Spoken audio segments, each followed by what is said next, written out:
Falter Radio, der Podcast mit Raimund Löw. Sehr herzlich willkommen zum Falter Radio für Samstag, den 29.09.2018, in dem es um Brexit geht, dem Austritt Großbritanniens aus der Europäischen Union. Die Verhandlungen über die Scheidung gehen in ihre letzte Phase. Wie Europa aussieht nach dem Austrittsdatum am 29. März 2019, das entscheidet sich in den nächsten Wochen. Diese Woche tagte in Liverpool der Parteitag der oppositionellen Labour Party. Nächste Woche sind die Konservativen dran. Die Modalitäten für Brexit stehen im Zentrum.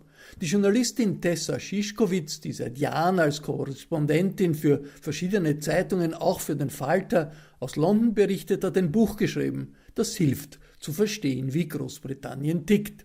Das Buch Echte Engländer, Britannien und der Brexit ist im Picus Verlag erschienen. Zur Präsentation im Bruno-Kreisky-Forum in Wien hat Tessa Szyszkowitz einen der bekanntesten Journalisten Großbritanniens geladen. Gidon Rachman ist Buchautor, Sonderkorrespondent der Financial Times und er betreut auch den Podcast der Financial Times.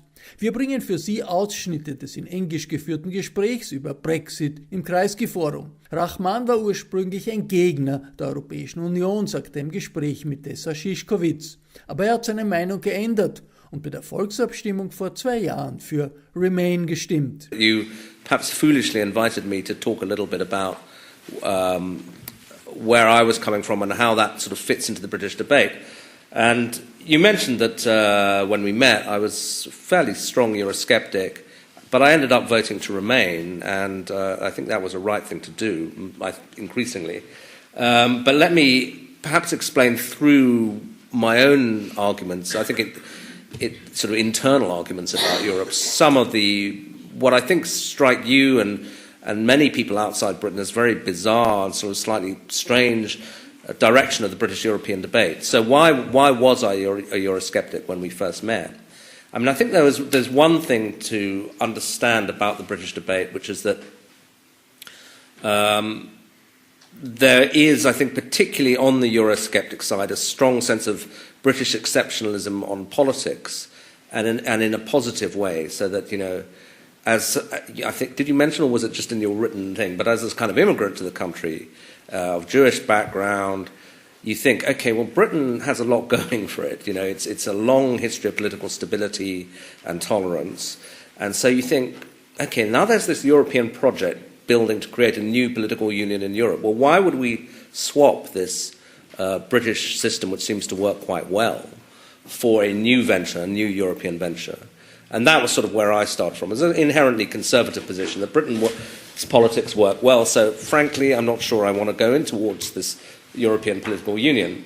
Secondly, there was a slightly more, looking at it from the other angle, scepticism on my part, which I think, again, I would say has been justified to some extent about the durability of the European project. And maybe it was I think, a discussion we had a lot in Brussels about whether this was a particularly English perspective, but a sense that the national identities in Europe were so powerful, the linguistic differences were important, that it was going to be extremely hard to create a European political union around these different identities, and that at some point the project would run into the national identities, and by pushing it too far, you were going to create a crisis.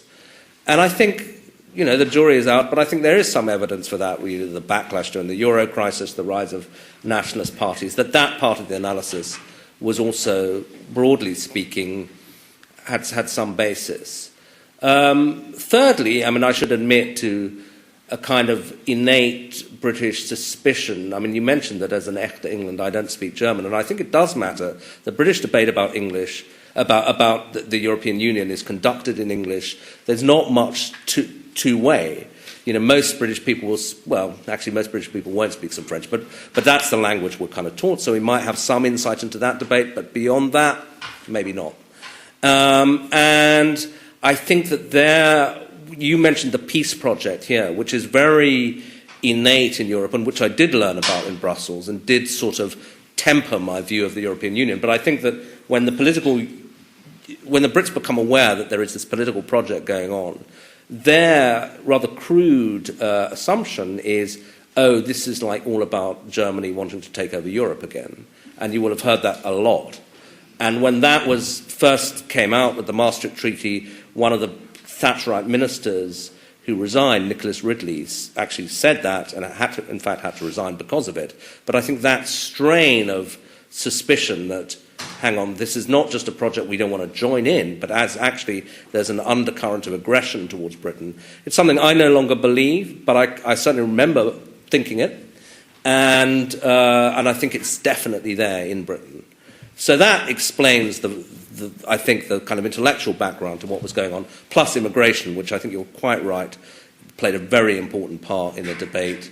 There was a heavy immigration to Britain after the enlargement of the EU, and although it wasn't something that particularly motivated me, I think it was a big part of the argument. And just briefly, so why, given all that, did I vote Remain?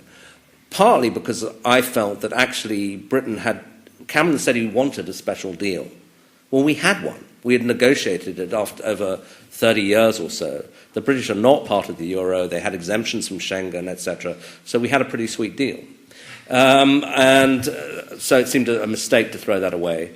I felt that although the political project, people talked airily about political union, actually the key political decisions in Britain are still national. Do we go to war or not? Parliament decides.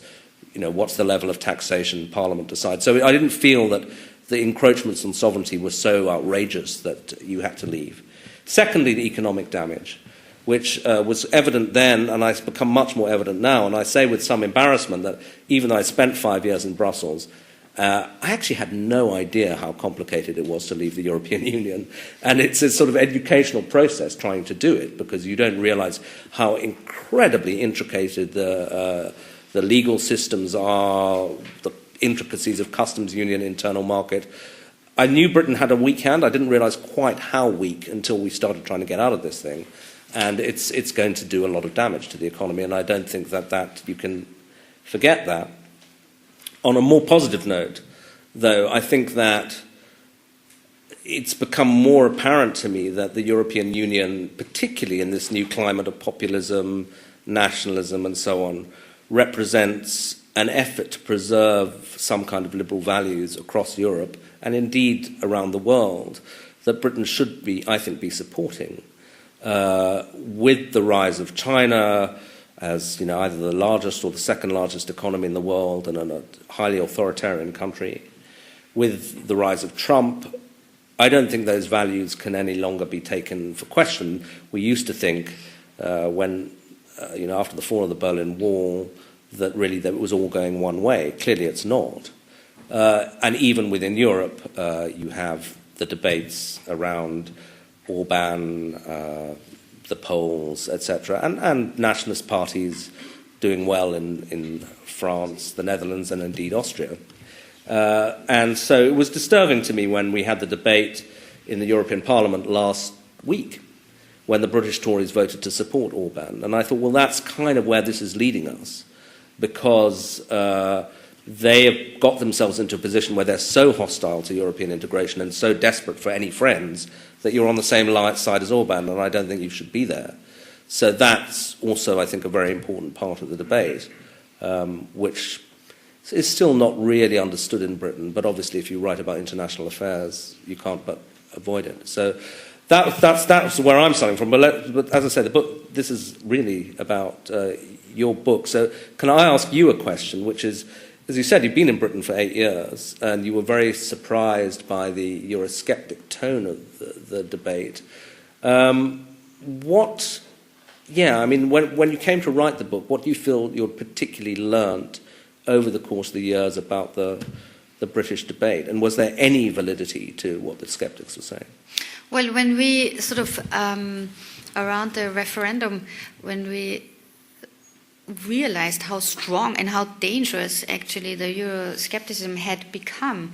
And I think what was not so clear to all of us was how important the Maastricht Treaty and the debate around the political union, how important it was in the perception of the general public, because the European Union issues are always extremely complicated, as you say, in every country. Nobody really understands how it works. Even the experts are challenged to explain it in a way so that anyone else understands something. But Maastricht in Britain, I think, opened an abyss, or sort of the door to no return. And you are right that Britain got all the opt-outs from everything always that was sort of, quite generous actually from the European Union leaders. But there is a promise in the Maastricht Treaty for a political union, and a promise that you should actually come to the currency. You get an opt-out, but eventually the vision was to bring everyone together. And Nigel Farage, who at a meeting recently with foreign correspondents, Nigel Farage, who is the leader of the United Kingdom Independence Party, who was the big winner of the referendum night because he was so happy to understand that his Independence Day is now actually coming. And he told us how he, in his first years, tried to get the public to get interest in his subject of Brexit. And at the first meeting he ever held, he was actually standing alone, and nobody came. And that was sort of, at the beginning of the 90s, it was after Maastricht, and people were not there with him. But in 96 he founded UKIP, and then it sort of gained momentum. And certainly by the time the financial crisis hit the world and also Britain hard, the sort of all this seed had sort of grown into a really strong tree, but we still didn't understand it, I think, because when David Cameron put the referendum on the agenda, we were thinking that is dangerous, but he himself and the party did not think that that people would actually vote for it.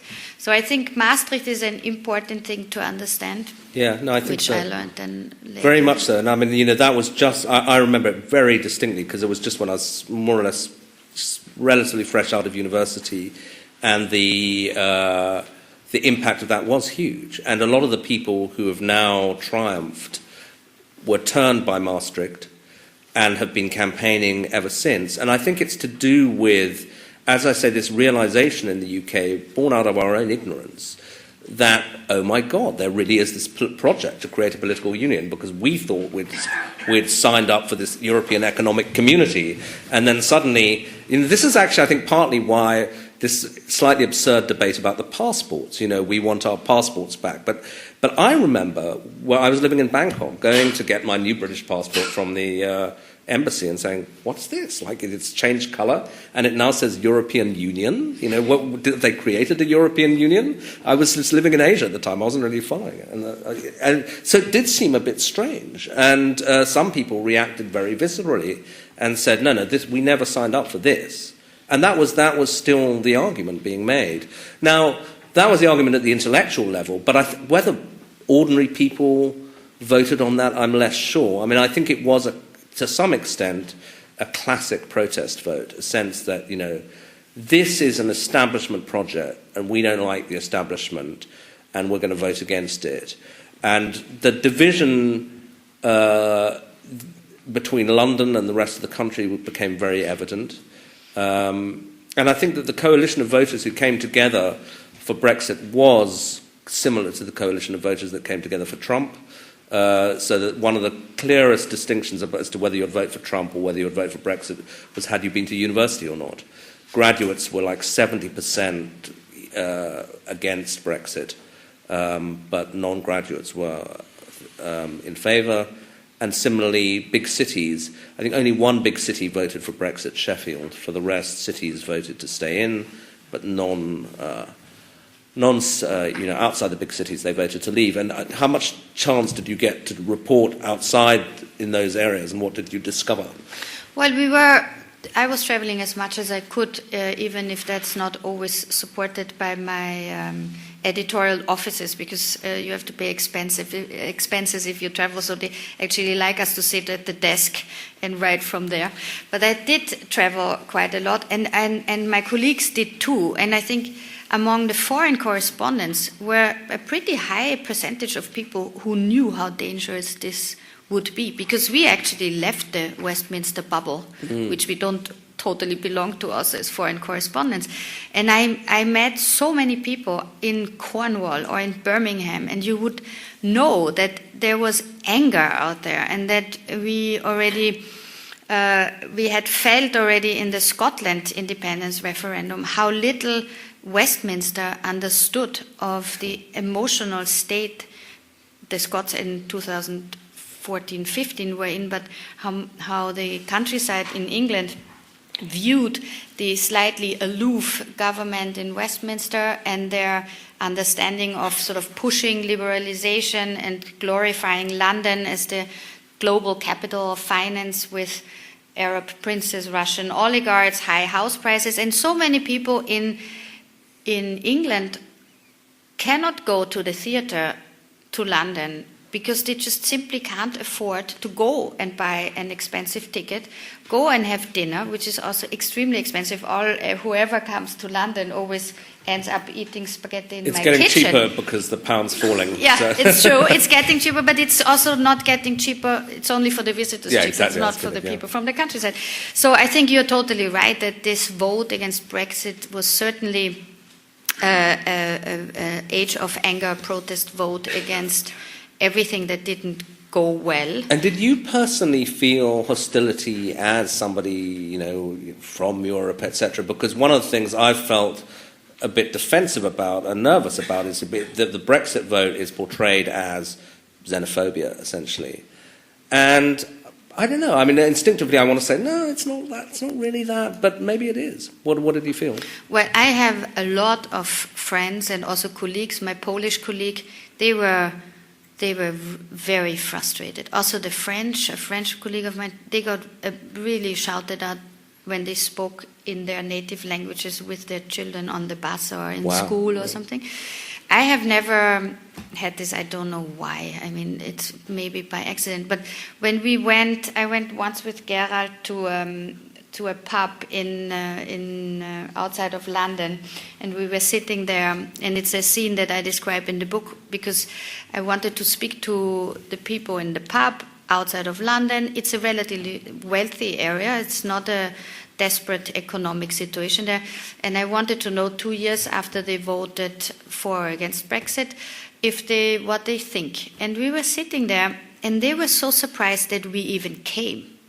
They never really see people like us because it's not a tourist area. Where was it? Outside Milton Keynes, in a village, beautiful little village with little Tudor houses and apple trees and afternoon sun and pint of beer, and it was really bucolic, wonderful. And they were very, very nice. And they were all hard Brexiteers to an extent where you thought you were in a parody of what is happening, because they were chirpy and were saying, let's get on with Brexit and don't misunderstand us as being racist, but we just don't want to be with you in a club where you decide about us, and you have to understand that we were ruling the world, and we don't need this nitty-gritty process. And I think that's one of the real keys to understand England, because this was really a vote of England against the European Union, because the Scots and Northern Ireland voted for Remain, and Wales sort of doesn't really count because they're friendly but dependent. I'm really sorry. And actually, they're also, of course, there the mood was shifting a little bit lately in Wales. But anyway, so the English vote, I think, has to be also understood as a nation that not only started early with democratic control on their kings. It started early in nation building with other in union building, quite violently, but sort of sooner or later the Scots and Northern Ireland in that case, and Wales came together with the English in a union. So they have always looked, and not to forget the economic development with industrialization and ruling an empire, which was partly bigger than anything else for a certain period of time. So the English nation looked at Europe always a little bit with... Yeah, do we need this? I mean, what for? Yeah, this is all children's work. And my theory is that, somehow England lost the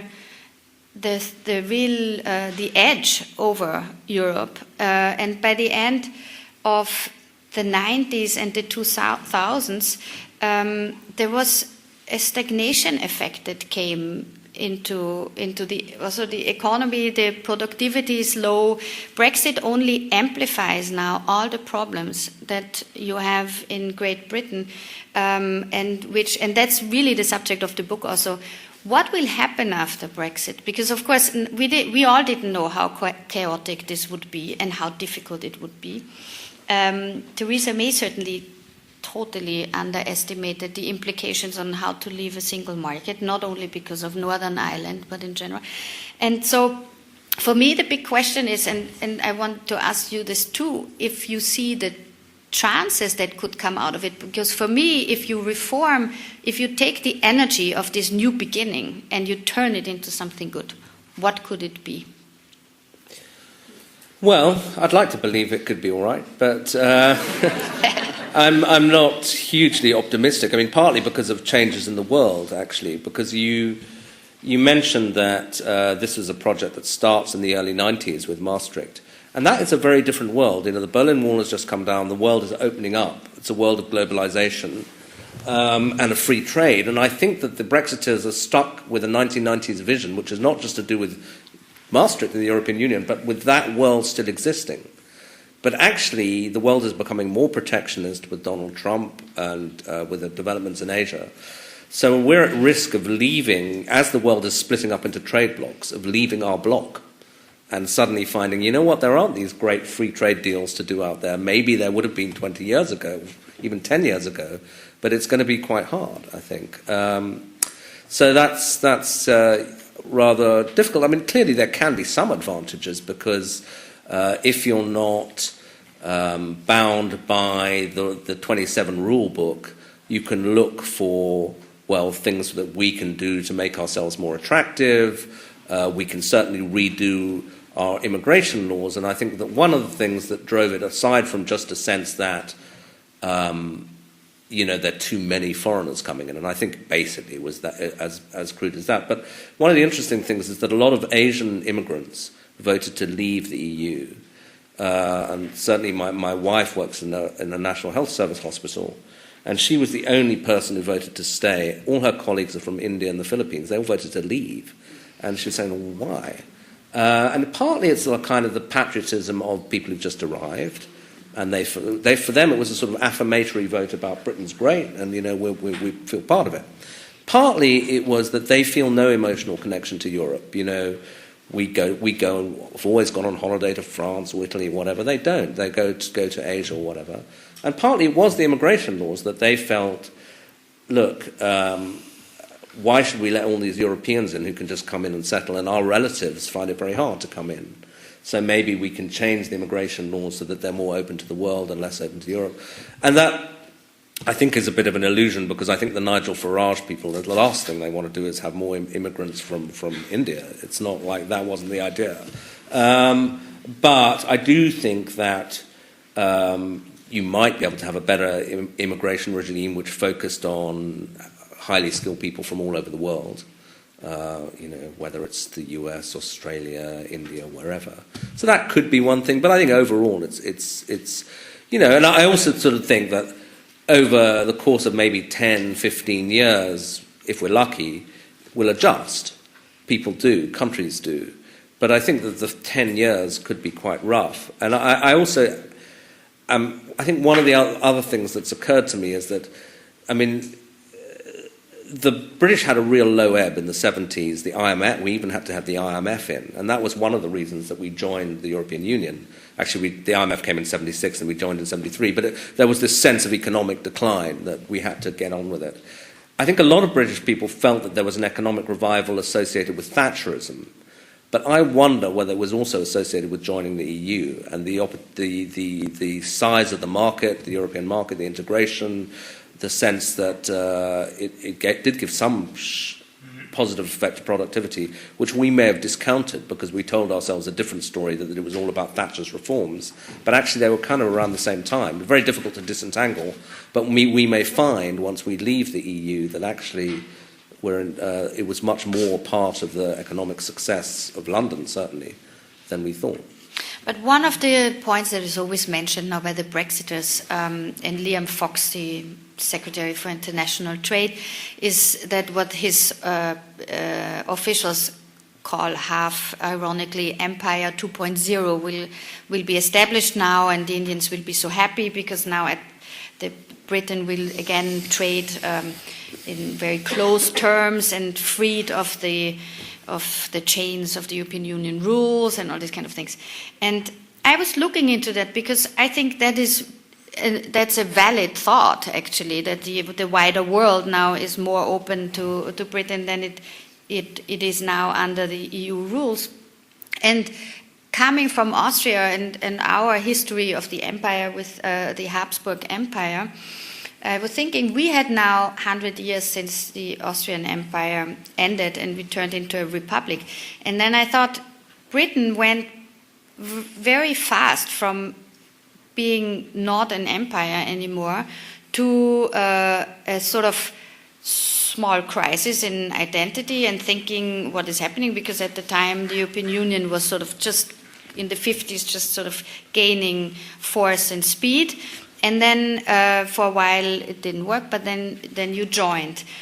Without ever really, in my view, deeply discussing the implications of having been an empire and what that meant for the British society, but also for the various nations that had been colonies, sure, from the Africans and the Southeast Asia and all over the place.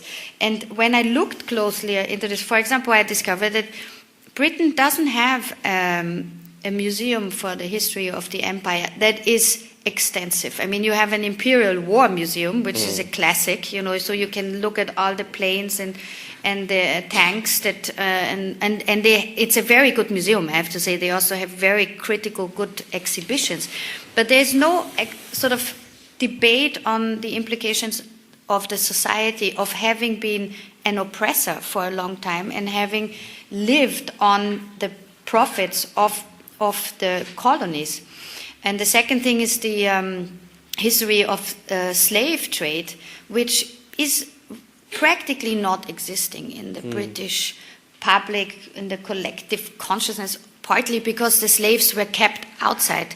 It's not like in the States where, nobody can pretend not to have known that there were slaves kept in the South mostly. But in Britain, and it was actually a conversation with you that made that so clear to me when we were sitting having coffee in the Shard, looking down on the Thames and on the tower and the bridge and all the skyscrapers, which are now sort of the temples of power, where the banks and the insurance companies are sort of shaping the fate of Britain, but also good parts of the European economy.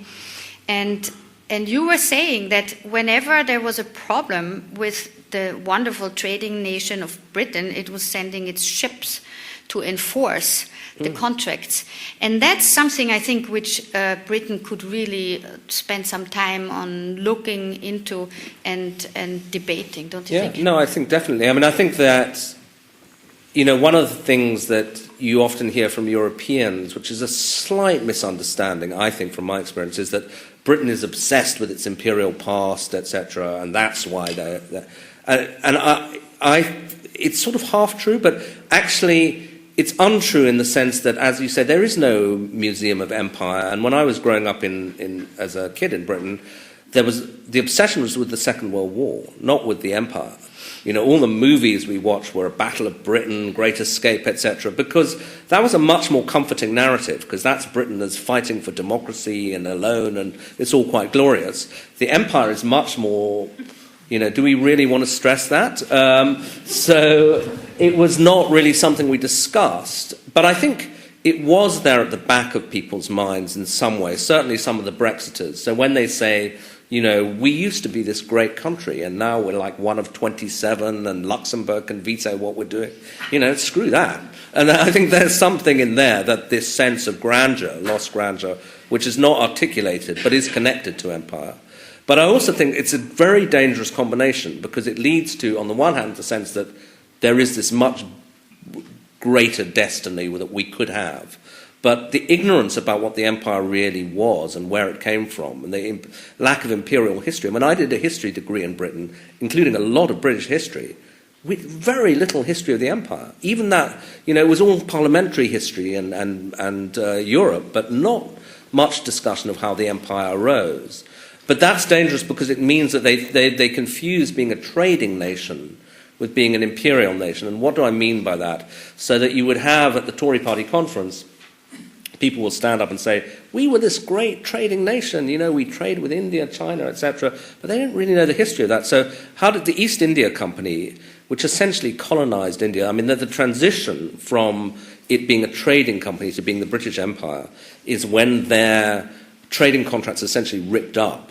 And they say, well, we're not accepting that. And they actually send an army, and then they conquer the Bengalis, and the East India Company actually runs India for about 100 years, and then there's a mutiny, and the British government takes over directly in the mid-19th century. But equally, our confrontation with China is kind of forgotten. So that if you look in Tony Blair's autobiography, he records, one of the first things he does is go to China in 1997 to hand back Hong Kong, after the 100-year lease that we had forced out of the Chinese at the point of a gunboat, ends. And he says, the Chinese president says to him, well, I hope we can put history behind us. And Blair actually writes, I wasn't even sure what he meant, because I didn't really know the history. And he said, I now do, and I sort of understand what he meant, you know. But it's an incredible confession of ignorance. But it's dangerous, again, because it's this sense that, oh, well, you know, we can just go back to being a big trading nation. Well, we were an imperial nation. And so we can't send gunboats anymore to get our trade deal. That's not going to happen. And equally, the countries that we want to do these trade deals with, they do remember the history. So that I remember being in India and talking actually to a mutual friend from Brussels, who's now the Portuguese ambassador, and I said, what do you think of the British chances of getting a trade deal? And he said, well, of course it's going to be very hard because you're Britain. And I said, oh, but like I thought we had all these connections. And he said, well, you do, but it's not necessarily so positive. It's kind of a mixed, at best, a very ambivalent relationship with India, and the same with China.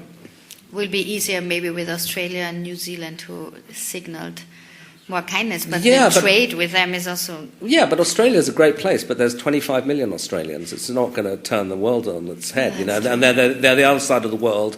And anyway, we kind of abandoned them. That was the whole point of joining the European Union, and the debate in the 70s was about, can we, in good conscience, stop giving preference to New Zealand butter? Believe it or not, that was a really important thing, because these guys had fought with us, kith and kin, etc., etc. And as part of joining the European Union, we had to give preference to European agricultural products. And that was a difficult thing. And as a result, Australia and New Zealand went through quite tough times and had to reorient their economies, and they're now basically deeply integrated into a China-centric Asian economy. Which brings me to the subject of China, because your so far latest book was called Easternization, and it deals with the rise of China. And it's really, as you said before, kind of funny that at the moment where these trade blocs form and there's such big nations rising, becoming more and more powerful, that Britain turns its back to the European Union, which is its trading bloc. But that's a deeply pro-European way of looking at it. I wonder if flexible modern liberal economy maybe can sort of sail between these blocks and make its success story? We're going to find out, maybe. I mean, I had quite a funny conversation with a Malaysian friend who'd been at university with me in England and now, it's half in Malaysia and sometimes in Britain. And I said, exactly that. Do you think it's possible? And he said, oh, sure, it's possible. But you'll just have to lower your standards a bit. Stop looking into where people's money's come from. Don't ask questions like that. Stop all this anti-corruption stuff. And I thought, oh, great. That's not necessarily the country we want to be. But and we're having that argument actually vis-a-vis Russian money in Britain at precisely this moment. And this was something that Misha Glenny, the author of Mafia, said when it was a debate about this in the spring, how to control now the influx of corrupt Russian money in order to hit also Putin's cronies. And he said it's not about only the Russian money. If you sort of crack down on Russian money, then if the Arab princes and the all sorts of Colombian drug lords realize that the Russian money is not safe, sure, they will move their money somewhere else. So we're talking big money and big loss potentially if Britain comes clean on sort of the laundromat of corruption. Yeah, and also I think although there is some chance to be regulatorily even looser and to attract even more of that stuff, do we want to do it? But actually Britain's been very successful at it within the European Union. It's like a false choice to think that you can either be global or European. In fact, Britain's model was to be the world's entry point to Europe. And so I think Britain, could become possibly a bit more attractive as a sort of pirate economy with no regulations, but it loses the access to Europe, which was part of the point. Yeah, definitely. And the other side of the globe then with the special relationship with the United States, it's also kind of irritating. I mean, you're the America expert and you spend quite a lot of time also in Washington and discussing the future of this special relationship, which as far as I know has always only been called special relationship on the British side and not on the American side. Well, there's an extraordinary number of countries that think they have a special relationship with America, including Japan, Germany to some extent, Israel. I mean, we've all got... there is a sort of special relationship on intelligence and things like that, but nuclear weapons. But I don't think it will do us much good trade-wise with Trump because Trump, A, is a protectionist, and B, look at how he treats his allies. Look what he's doing to Canada, another country that has a special relationship with the United States. He's completely merciless and completely without any sense of, well, we're going to do you a favor because you're our old friends. None of that. So I think that the election of Trump was interesting because initially your friend Farage and people like that were triumphant about it, and Farage still is because they said, okay, this guy hates the European Union and he's going to help us. And actually that's another reason why I became more pro-EU, precisely because you could see those international links that Trump is very closely connected to some quite sinister forces in Europe, and did we want to be part of that? Not really. But I don't think the fact that Trump, in some broad sense, or Bannon, the people around him, think of the Eurosceptics as ideological kind of soulmates means that they will give Britain a good trade deal. Not at all. No. But I was sitting with farmers in Northern Ireland. They were all really hoping that there will be the softest Brexit possible because they of course have to fear an American trade agreement with Britain most because their production will be too expensive for American meat being flooded on the British market. Well, I think if the Americans make allowing American agricultural products into Britain the point, and I think that for them that is the point because it's a huge sector for them, it may just be impossible to do a trade deal with Britain because people have got this idea of hormone-fed American beef, which actually, incidentally, we all go and eat quite happily in America, but we're certainly not having it in Britain. No. And so, or in Vienna. So this idea that American agriculture is kind of inherently disgusting, is quite deeply rooted in Britain, and I think it's going to be really hard to persuade the British, unless we're really flat on our backs, to do a deal on that basis. But one of the things one discovers, actually, is when we leave the EU, you instantly hit the EU tariff wall on agriculture. So food will become more expensive, certainly, and exports will be harder. For sure. And also the political relationship with Washington, it's quite interesting because, for a while the American society political system was more modern than the British one. It's a republic versus a monarchy and much more equal society, not so many classes like you have in Britain, and you don't have, you didn't originally have people who owned so much money, so much land like you have in Britain, the Duke of Westminster and all those people who inherited this over centuries, and nobody ever said, okay, a little reform might be in place and we'll take this away from you.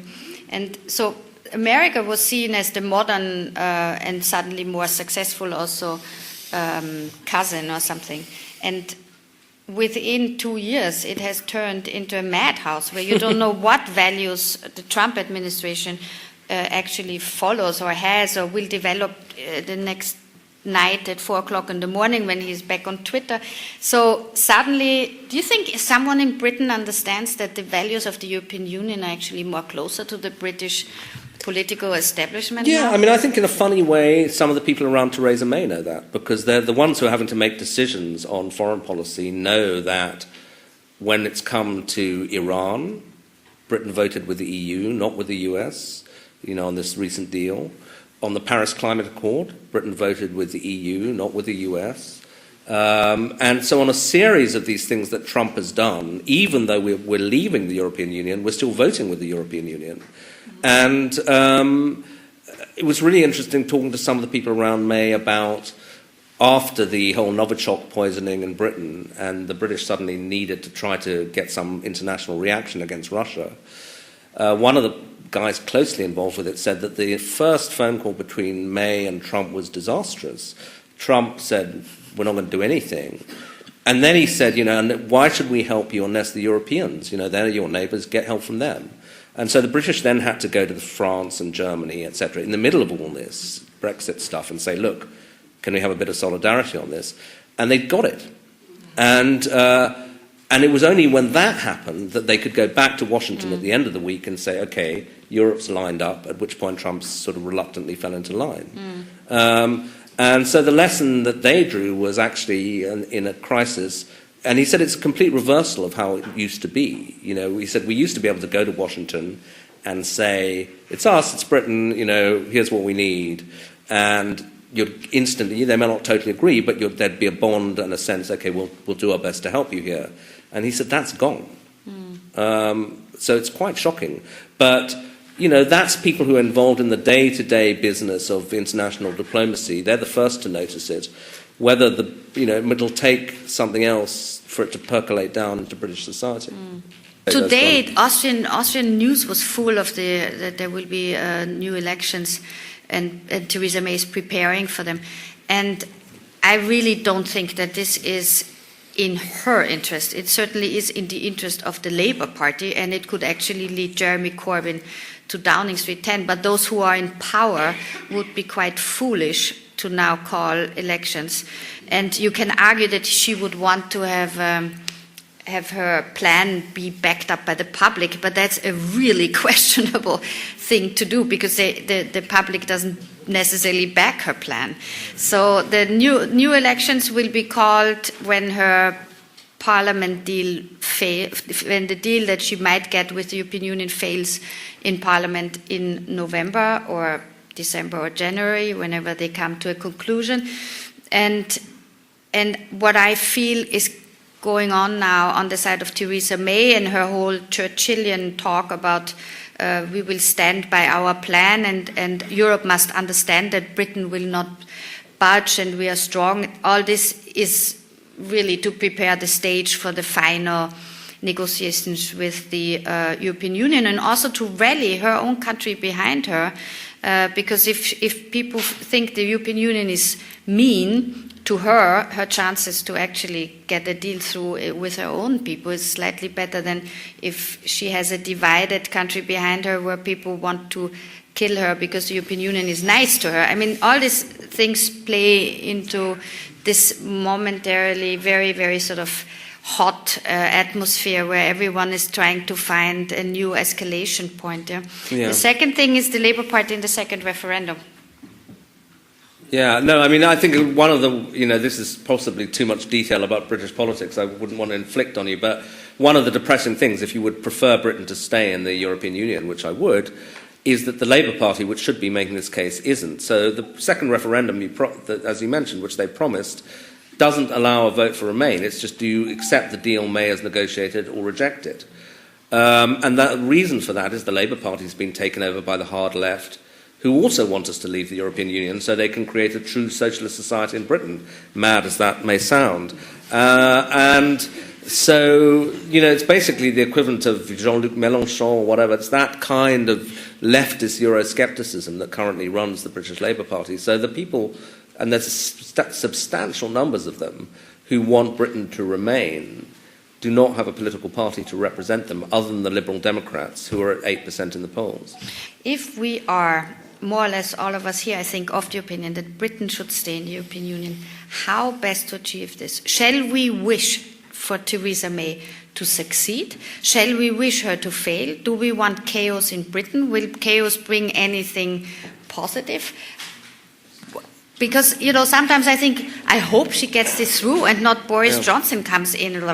But then again, if he comes in, he will certainly make such a mess that within a few months everything will break apart, and maybe then comes a moderate politician who says, let's hold off and let's rethink the whole situation. What do you think? Yeah, well, I've had exactly the same confusion and the same kind of a mixture between emotions pulling me one way and intellect pulling me the other. So when May won an important parliamentary vote that moved us closer to Brexit, my instinctive reaction was, oh no, because I don't want this thing to happen.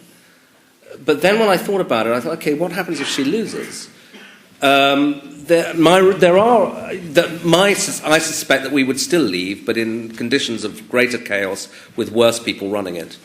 My die-hard Remainer friends want the whole thing to collapse. They believe in almost a kind of catastrophist theory that we either have to have no deal or a collapse in government, and only then will we create the conditions to have a second referendum, and only then will people see what an incredibly stupid idea this is, and then they will reject it. And if all those things happened, I'd be delighted.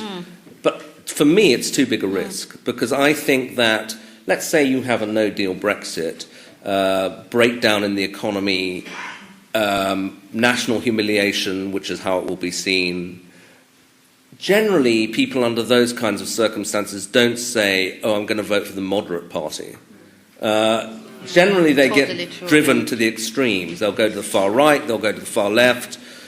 So, very reluctantly, maybe because I'm a sort of, cautious person, I think, unfortunately, we're going to have to go through with this and then rebuild relations with Europe over the course of 10 or 20 years and end up with something which will look rather like membership of the European Union. In fact, I remember talking to one of Boris Johnson's speechwriters, and we were talking about how nobody believes in this. So this is, well, Boris is gone, so the guy won't lose his job. So he said to me, I said, you don't believe in this, do you? And he said, oh, no, absolutely not. And I said, did you tell Boris? And he said, yeah, I said at the job interview, I don't believe in this. And Boris said, oh, forget it, I don't worry, I don't mind, it's fine, nobody does, He didn't quite put it like that, but Boris didn't say that's a disqualifying thing. He said, I still want you as my speechwriter. And then this guy said to me, look, he said, it's also futile in the sense that basically what we're going to do is we're going to leave and then we're going to spend the entire time trying to recreate what we had, but we'll just end up with something a little bit worse. Yeah, exactly. And I think that is the summit of our ambition. Das war ein Gespräch, das Tessa Szyszkowitz mit dem Kolumnisten der Financial Times, Gideon Rachman, im Bruno Kreisky Forum in Wien geführt hat. Anlass war die Präsentation des Buches Echte Engländer, das im Picus Verlag erschienen ist. Ich bedanke mich beim Kreisky Forum, das uns die Aufnahme zur Verfügung gestellt hat. Ich verabschiede mich bei den Zuhörern im Freirad Tirol und auf Radio Agora. Der Falter bietet Hintergrundinformationen nicht nur über Wien und über Österreich, sondern auch über Europa. Abonnieren kann man den Falter auch im Internet. Das geht über die Homepage www.falter.at/abo. Ein Probeabo ist 4 Wochen gratis. Die Signation kommt von Ursula Winterauer, die Technik betreut Anna Goldenberg. Danke fürs Zuhören und bis zur nächsten Folge.